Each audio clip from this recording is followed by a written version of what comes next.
Hey warriors, right now, you might feel like the ground beneath you is about to give way, like nothing makes sense anymore, like the plans you carefully built have quietly collapsed, like the people you trusted have drifted or disappeared, like even you feel like a stranger to yourself.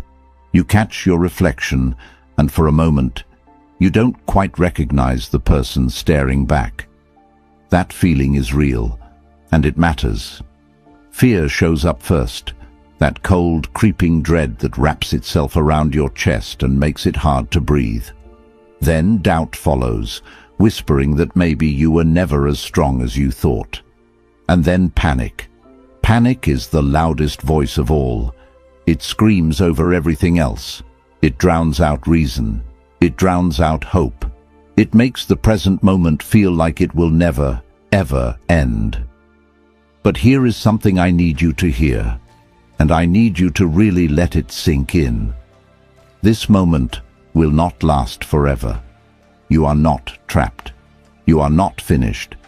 Something new, something real and unexpected and bigger than you can currently imagine is already beginning. You just can't see it yet. And that's okay. You don't need to see the whole road to take the next step. Right now, you might feel lost, hollow, or completely exhausted in ways that sleep doesn't fix. That's not weakness. That is what being fully alive feels like during a period of real transformation. That discomfort is proof that you still care. Proof that your story is not over. Marcus Aurelius once wrote, "You have power over your mind, not outside events. Realize this, and you will find strength." He wasn't writing that for history. He was writing it for himself, in his own darkest moments. He was reminding himself that the only territory he truly governed was the space between his own ears, and within that space, he had more power than his circumstances suggested. The same is true for you. So right now, you don't need a perfect plan. You don't need to understand everything.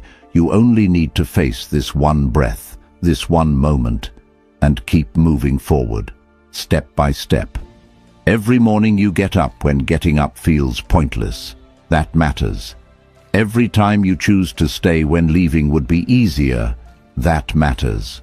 Every small act of endurance is a sentence in a story that is still being written.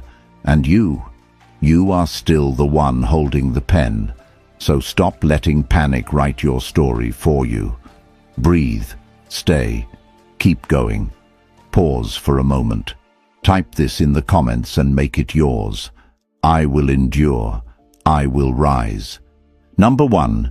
Panic lies about permanence. Panic is a liar, not a subtle one, not a sophisticated one. Panic is the loudest, most dramatic liar you will ever encounter. And its favorite lie is this, that whatever pain you're feeling right now will last forever. That this sadness will become your permanent state. That this failure defines you. That the walls you see closing in are the final walls, and there is no door. But that has never been the truth. Not for anyone, not for you. Nothing in life stays the same. Not pain, not grief, not confusion, not even joy. Life is not a still photograph. It is a river. It moves constantly, even when it looks calm on the surface. And you move with it, whether you feel it or not. Think about your own life for a moment. Were there times, maybe years ago, maybe just a few months ago, when you felt completely broken? When you were carrying something so heavy you weren't sure your legs could hold it? When you lay awake in the dark, convinced you would never recover from the heartbreak, the failure, the humiliation, the loss? And yet, here you are. You survived those days. You got through those nights. You carried weight you thought would crush you, and somehow, you're still here, still breathing. That's not a small thing. That is enormous proof that the hardest moments don't last forever. They pass. They always pass. The real damage panic does isn't just making you feel terrible in the moment. The deeper damage is that it steals your memory of resilience. It makes you forget every hard season you've already survived. It erases your evidence. And when it convinces you that this time is different, that this time there is no way through, you stop looking for the door. You stop moving. You freeze.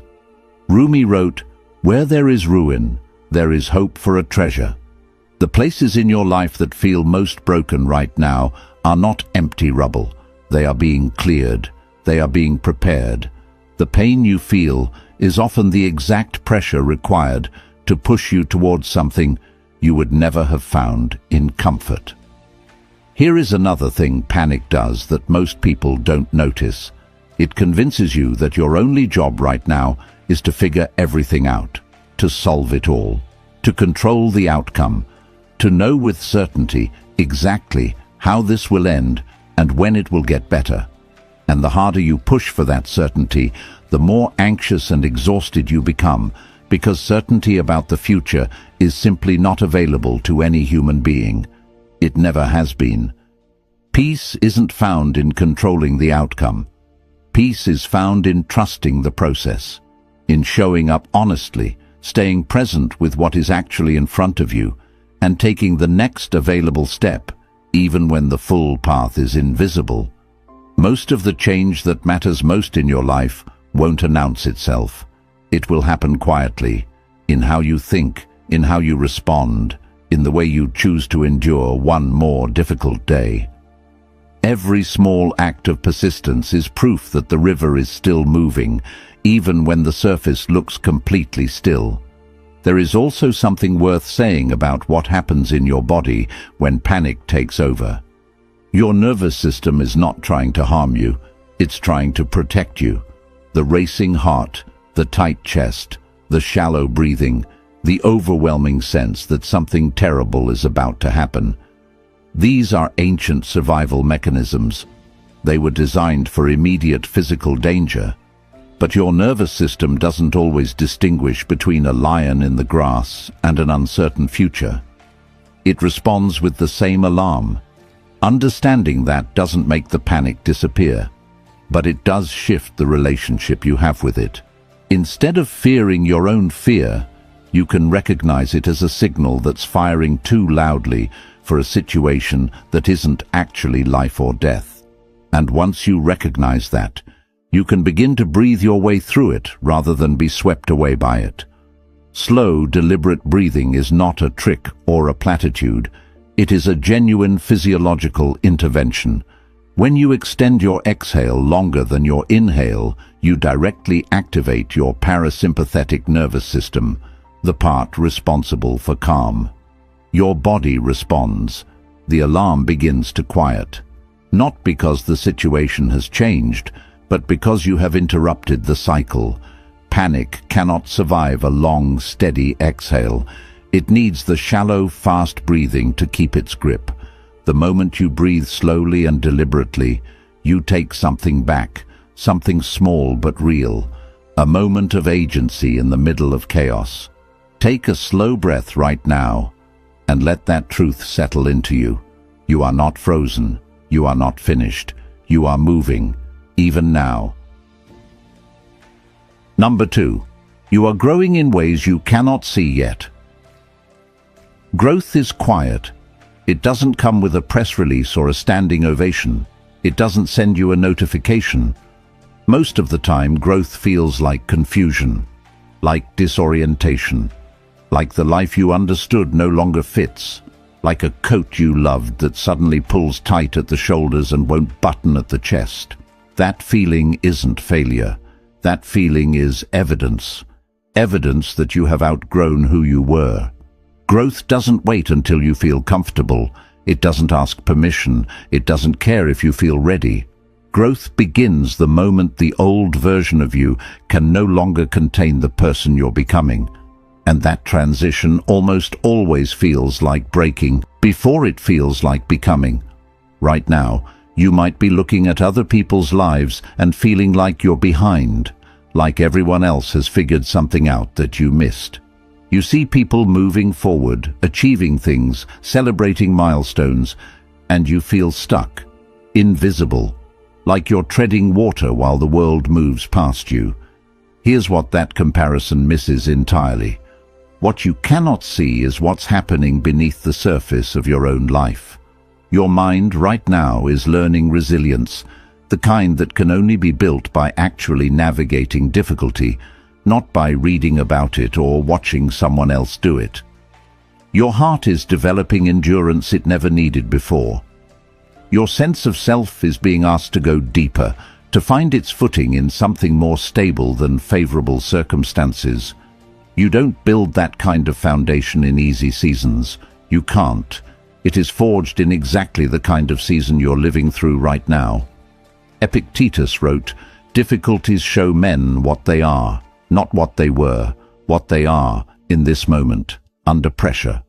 Difficulty is not the opposite of your strength. It is the very place your strength is revealed.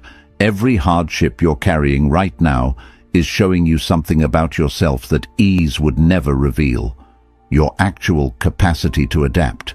Your reserves of patience that you never had to access before because you never needed them. In a comfortable life, these qualities sleep. It takes pressure to wake them up. You are not falling apart. You are being rebuilt, slowly, quietly, from the inside out. Like roots growing beneath soil, you can't see them, you can't track their progress, but they are there, stretching, deepening, building a foundation that will one day support something remarkable. The most important growth almost always happens in the invisible. It happens in the space between what you fear and what you choose. Every time you breathe through anxiety, instead of surrendering to it. Every time you have the honest conversation you've been avoiding. Every time you wake up and try again without being certain it will work. That quiet, unglamorous persistence is not meaningless. In many ways, it is the most important work of your life. Here is something worth sitting with. You are not the same person you were a year ago. Even if you can't see the difference clearly from the inside, the challenges you've faced have deepened you, made you more honest about what matters, more discerning about where you invest your energy, more self-aware in ways you simply weren't before. That's not a loss. That is refinement. Trust the version of yourself that is still forming. Trust that life is not punishing you. Life is preparing you, and what it's preparing you for will make sense one day, even if it makes absolutely no sense today. Number 3. You have survived every hard day before this one. I want you to think back. Go back to some earlier chapter of your life and remember a day when you truly weren't sure you would make it through. A day when the weight on your chest made it hard to breathe. When your mind was convinced that this moment, this pain, this failure, this loss was simply more than you could survive. Hold that memory for a moment. Now look at where you are. You made it through that day. You made it through that night. You carried that weight, even though you were certain you couldn't. Something inside you refused to stop, even when stopping seemed like the only option left. That is not coincidence. That is not luck. That is evidence of something real and permanent inside you, a resilience that exists whether or not you can feel it right now. Here's what most people never fully acknowledge about their own survival. You did not need to feel strong to survive. You didn't need perfect confidence, perfect clarity, or a certain plan. You just needed to keep breathing. You just needed to keep going. And you did. Quietly. Imperfectly. Sometimes just barely. But you did. And that means something profound. It means that whatever is happening right now, you have already proven that you can handle something this hard. Your past is full of evidence that panic would rather you forget. Panic is strategic about this. It wants to isolate you in the present moment, cut off from your own history of strength. It wants you to feel like this time is different. But your own life tells a completely different story. You have faced uncertainty before and found your footing. You have faced loss before and kept living. You have faced fear before and moved forward anyway, even when moving forward felt impossible. The philosopher Nietzsche wrote, "He who has a why to live can bear almost any how." That line is one of the most honest things ever said about human endurance.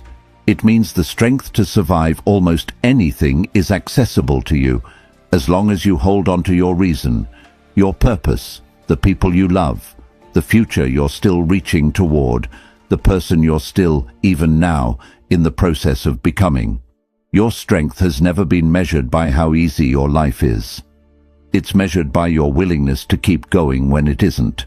And by that measure, you are far stronger than you give yourself credit for. Life is not asking you to be fearless right now. It's not asking you to pretend the pain isn't real or to perform a confidence you don't feel.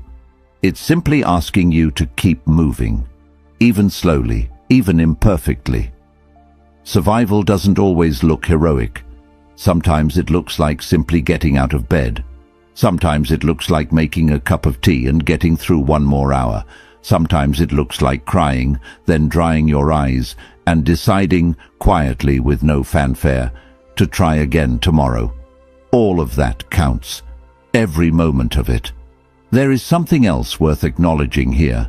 The fact that you have survived hard things before doesn't mean those things were okay. It doesn't mean the losses weren't real or the pain wasn't valid. Surviving doesn't require you to reframe your past as secretly good or pretend that everything happened for a reason. Some things are just hard, some losses are just real, and you are allowed to hold that truth fully. What survival gives you is not a philosophy about why suffering is secretly worthwhile. What survival gives you is a simple, practical fact. You have done hard things before. That's it. That's the whole gift. Not a grand narrative, just a fact. And facts have weight. They have gravitational pull. When you remember that fact clearly, when you hold it close instead of letting panic erase it, it changes the texture of the present difficulty, not because the difficulty shrinks, but because your sense of your own capacity expands to meet it. You have survived 100% of your hardest days so far. This day is no different. Life will change. It always does. And when it does, you will still be standing. Number 4. Life breaks what cannot carry your future.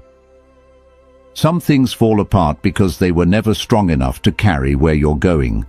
That's a difficult truth to sit with when you're in the middle of losing something. When a relationship ends, a dream dissolves, or a version of your life you were counting on simply stops being available. It doesn't feel like preparation. It feels like punishment. Like the universe got it wrong. Like something important was taken that you deserved to keep. That grief is real. You don't need to rush through it or pretend it isn't there. But I want you to hold this alongside your grief, not instead of it. Not everything that leaves your life is a tragedy. Some things leave because they have completed their purpose. Some things leave because they cannot grow alongside the person you are becoming. Some relationships, habits, and environments were exactly what you needed for a particular season. They were meaningful, they served you, but they were never meant to be permanent. They couldn't contain who you're becoming, and so life, in its strange and sometimes brutal wisdom, began to loosen their grip. When a dream collapses, it is almost never the end of all dreaming. It is often a redirection, a correction toward a dream that actually fits the person you're becoming right now, not the person you thought you needed to be. The original dream belonged to an older version of you, and that version has been replaced by someone with different knowledge, different wounds, different strengths. When a relationship ends, it's often because the version of yourself inside that relationship has grown beyond what that dynamic could hold. That is not failure. It is growth manifesting as change, which is almost always uncomfortable, almost always unwanted, and almost always necessary. The spiritual teacher Eckhart Tolle once wrote, Sometimes letting things go is an act of far greater power than defending or hanging on. Holding on takes energy, constant vigilance, constant justification. It keeps your hands occupied so they can't receive anything new. Letting go doesn't feel powerful in the moment. It feels like loss, but it opens something. It creates space.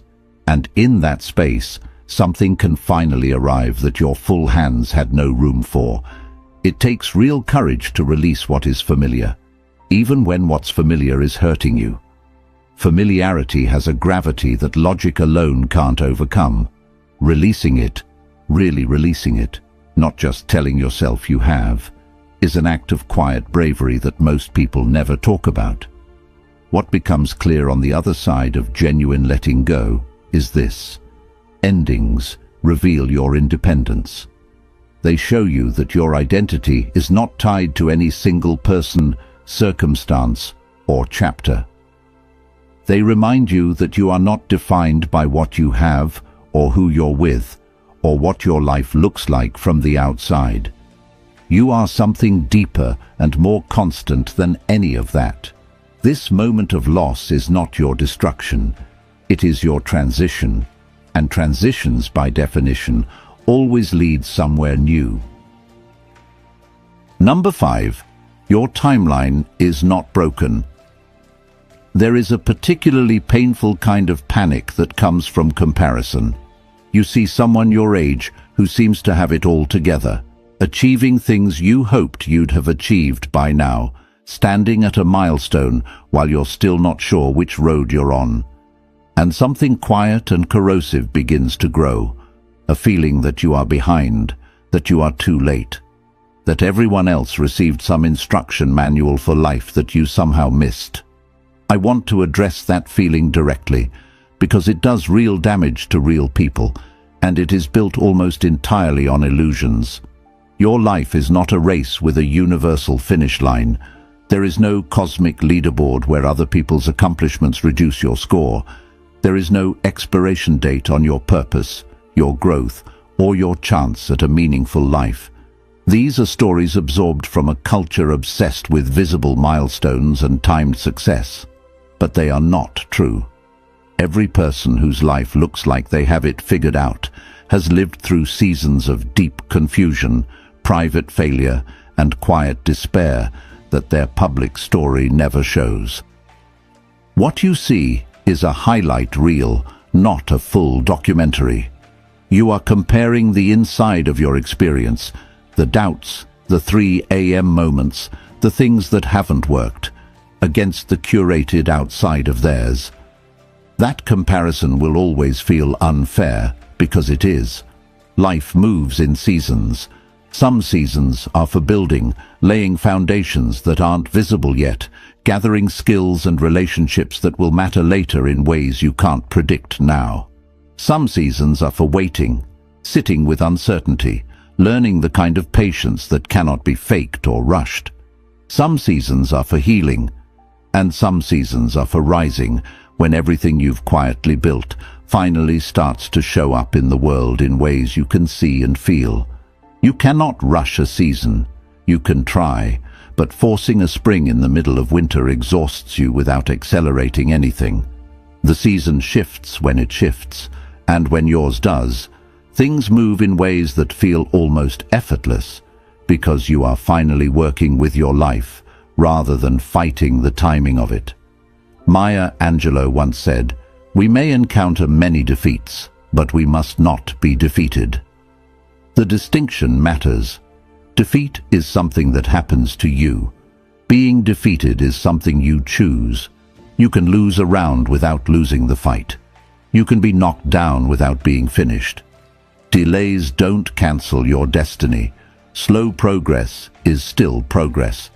And sometimes the seasons that feel most like standing still are the most important ones, because the lessons available in stillness cannot be learned while moving fast. Lessons about what you actually value, about who you actually are when everything external is stripped away. Seeds grow in silence long before they break through the surface. The work happens underground, invisible, in the dark. And then one day, without warning, something appears. Something that was always coming, that was always growing, that you just couldn't see from where you were standing. You are not late. You are not a failed version of someone else's life. You are exactly where you need to be to become who you are meant to be. Your moment will come, not because you forced it, but because you stayed steady long enough to meet it. There is one more thing about timelines that's worth saying. The metric you're using to measure yourself may simply be the wrong metric. If the measure is how quickly did you reach certain external milestones, you will always be able to find someone who got there faster. That metric will never make you feel enough. It is a race with no finish line and an infinite field of competitors. But if the measure is something different, how well do you know yourself? How honest are you with the people in your life? How much have you grown in your capacity to handle difficulty, to sit with discomfort, to remain yourself under pressure? Then the timeline looks completely different. By those measures, what you're going through right now might be the most productive chapter of your entire life, even though it doesn't look like it from the outside, even though it certainly doesn't feel like it from the inside. The most meaningful growth very rarely photographs well. Number 6. The version of you that survives this will be unrecognizable. Pain changes you, not always in ways other people can see, not always in ways you can explain or put into words, but pain reaches deep into who you are and rearranges things. It shifts what you care about. It reorders your priorities.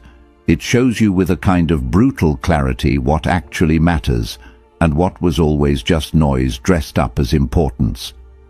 The version of you who walks out of this season will not be the same person who walked into it. And I want to be very clear, that is not something to mourn. That is something to respect. The strongest people are not the ones who escaped pain. They are the ones who walked through it and refused to let it determine who they became on the other side. They used the fire to burn away what was false, the pretenses, the performances, the identity built on approval and comfortable circumstances. And what remained after that burning was something real, something that doesn't depend on external conditions to feel okay. Right now, you might feel fragile, like parts of you that felt solid are beginning to crack. What I want to offer you is a different way of seeing what's actually happening. This is not destruction, this is excavation. Life is peeling back layers you no longer need, the armor you built for an older version of your life, the automatic beliefs you inherited without ever consciously choosing them, the sense of self that was borrowed from your circumstances rather than built from your character. That process hurts. Of course it does, but what it reveals is real, and real is stronger than anything built on illusion. Ernest Hemingway wrote that the world breaks everyone, and afterward, many are strong at the broken places. When bone breaks and heals properly, the healed area becomes denser than the bone surrounding it. When metal is worked under high heat, it becomes harder. The places where you feel most damaged today may become the places where you stand most firmly tomorrow. Not in spite of what happened, because of what you chose to do with it. Pain forces you to discover capacities you didn't know you had. You begin to find, often to your own surprise, a steadiness that doesn't require everything to be okay. A confidence that isn't built on performance but on the simple, hard-earned knowledge that you have faced difficult things and kept your integrity intact. That's a different kind of confidence than what comes from easy success. Easy success can be shaken by the next difficulty. The confidence built on surviving hardship has roots. It holds when storms come. What you're losing in this season is not who you are. What you're losing is who you thought you were, the identity wrapped around circumstances that have now changed. What you are gaining is yourself. The version that doesn't collapse when conditions change. The one that can sit with uncertainty without it becoming unbearable. Do not mistake transformation for collapse. What is dissolving was never the whole of you. It was only the outer layer, and the person being revealed beneath it is stronger, more honest, and far more capable than the one who existed inside the comfort zone. You are not breaking, you are becoming, and what you are becoming will carry a wisdom that no comfortable life could ever have given you. Number 7. Courage is practiced in small, quiet ways. We have this idea about courage that is almost entirely wrong. We imagine it as something loud and dramatic. The hero who charges into battle, or stands before thousands, or makes one decisive, irreversible choice that changes everything, bold, certain, unafraid. We picture courage in its most cinematic form and then measure our own messy, uncertain daily experience against it, and we conclude, almost every time, that we don't have what it takes. But that is not what courage actually looks like in real life. Real courage is quiet. It's getting out of bed when you have no particular reason to. It's going to work when anxiety is telling you to hide. It's saying the honest thing in a relationship when you know it might create conflict. It's sitting with a difficult feeling instead of numbing it. It's choosing, against all available evidence, to believe that things can still get better. These moments don't make for impressive stories. They happen in private. Nobody notices. Nobody applauds. But they are the actual substance of a courageous life. Thousands of small decisions, accumulated over years, where you chose to show up instead of disappear.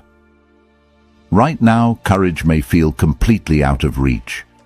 You might feel like you have nothing left, like the mere act of facing another day is already asking more than you have.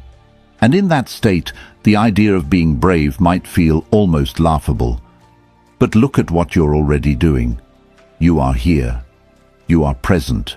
You are choosing to engage with your life rather than abandoning it. You are listening to words about endurance and hope rather than surrendering entirely to despair. That is not nothing. That is a form of courage, small, quiet, but absolutely real. Brené Brown, who has spent years studying how human beings navigate vulnerability and fear, wrote that courage starts with showing up and letting ourselves be seen, not performing certainty, not pretending to be fine when we're not, just showing up, honestly, with whatever we actually have in this moment. That is the threshold. You don't have to feel brave. You don't have to feel confident or certain or ready. You only have to be willing to face what's in front of you as it actually is. Willing to take the next step without knowing exactly where it leads. Willing to trust that your persistence matters, even when you can't see how. Here is what I want you to understand about quiet, consistent courage. It compounds over time. Each time you show up when you wanted to hide, it becomes a fraction easier the next time. Each time you breathe through fear instead of running from it, something in you learns that fear is survivable. You build a track record with yourself, and slowly, without you necessarily noticing, you become someone who knows, not as an idea, but as a lived fact, that hard things can be endured, because you have endured them. Again and again, in private, without applause. Panic tries to convince you that one wrong step will ruin everything, that if you can't do it perfectly, there is no point in trying. This is one of the most damaging lies anxiety tells, because it paralyzes people at the exact moment when imperfect action is the only thing that could move them forward. Courage is not the absence of mistakes. It is the decision to keep going despite them. The version of you that practices courage quietly and consistently, without recognition, in moments no one else will ever know about, that version becomes something genuinely difficult to break. Not because they feel no fear, but because they have proven to themselves over and over That fear doesn't have to stop them. That quiet bravery, that persistent, unglamorous daily decision to keep going is how life changes. Not through one dramatic leap, through the accumulation of thousands of small steps taken in the right direction, through showing up for your own life again and again, even when it's hard. Especially when it's hard. Don't underestimate what you're already doing. Don't dismiss the courage it takes to simply be here. Every small act of showing up is proof that change is already happening. Every day you get through is evidence of a strength that is growing, quietly, in exactly the ways that last. The truth that outlasts panic. You came into this carrying a lot of weight, maybe fear, maybe grief, maybe a kind of exhaustion that goes beyond tired and settles somewhere deep in the bones. Maybe a growing belief, quiet, persistent, difficult to argue with, that things will not get better, that the ground has shifted permanently, that the version of your life you hoped for is simply no longer available to you. I want to speak directly to that belief. It is not true. I understand why it feels true. I understand that from inside a difficult season, the difficulty can feel like permanent geography rather than temporary weather. But the evidence of every human life ever lived says otherwise. Not just the lives of famous people who overcame extraordinary things. Ordinary people. People who felt exactly what you feel right now. People who were convinced, as you might be, that their particular situation was the exception. The one that wouldn't change. It changed. It always changes. Life is moving right now, even as it feels completely still. Even when you can't detect any movement, the river is flowing. The season is shifting. Change is not something you have to earn or force or deserve. It is the fundamental nature of life itself. Nothing stays the same. Not pain, not grief, not confusion, not even the panic that is telling you otherwise. Every trial you're enduring is shaping you in ways that won't be clear until later. Every loss, as real and painful as it is, has created space for something your old life had no room for. Every pause, every period of silence and waiting is part of a preparation you can't fully see yet, preparing you for what comes next, even if you can't imagine what that is. The version of you that walks through this will be something different, harder to break, more honestly yourself, carrying a quiet confidence that only this kind of journey can build. Not the confidence that comes from things going well, but the deeper confidence that comes from knowing you can handle things going wrong. And here is what I want you to hold on to most. Your past is full of proof. Every season you have ever survived, every night that felt like it would never end, every moment when the floor disappeared and you had to find some other surface to stand on, you survived all of it. You are here. You are not weak. You are not trapped.